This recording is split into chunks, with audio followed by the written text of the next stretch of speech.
పిక్కలోడు తిరునాళ్ళకెళ్తే ఎక్క దిగని సరిపోయిందంట. Night shopping, సర్ప్రైజ్‌లు ఇవన్నీ చెప్పాను గానీ విషయం చెప్పలేదు కదా! చేతన్ బర్త్‌డే అనమాట ఫెబ్ 13.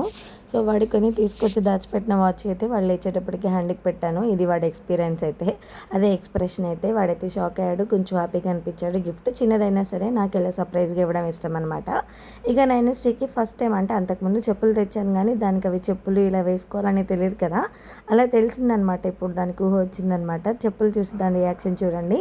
చెప్పుల మీద అయితే పడి పడి దొర్లాడిందనమాట. ఇక చెప్పులు అవి వేసుకొని హ్యాండ్ బ్యాగ్ తగిలించుకొని వెళ్తున్నాను బాయ్ అని చెప్పింది. ఇంకా పిల్లలిద్దరికీ స్నానం అయితే చేపించేసి చేతన్‌కి తీసుకొచ్చిన బట్టలు అయితే పెట్టాననమాట. ఈ నిక్కరు లాస్ట్ టైం ఫెస్టివల్‌కి కుట్టించిన వాటిలో అలా ఉంచాను. దాని మీద కానీ ఈ టీ షర్ట్ తీసుకొచ్చాను. ఇంకా కొంచెం బంగారం అది పెడితే బాగుంటుందని చెప్పి ఇవైతే పెట్టుకొని గుడికైతే తీసుకెళ్ళిపోయాను. ఇక నేను నైనశ్రీ కూడా నేను వేసుకున్న డ్రెస్సులు అంటే నేను కుట్టిన డ్రెస్సులే అనమాట 2 కూడాను. సో, ముగ్గురం కొత్త డ్రెస్సులు అయితే వేసుకున్నాము. కష్టజీవికే ఫలం ఉండదు అన్నట్టు మా హస్బెండ్ కష్టజీవి అయినా సరే ఆయన ఫలము అనుభవించడు, మేము అనుభవిస్తామన్నమాట. అట్లాగా మేము ఎప్పుడు వెళ్ళే దగ్గరలో ఉన్న శివాలయానికి వెళ్ళామండి.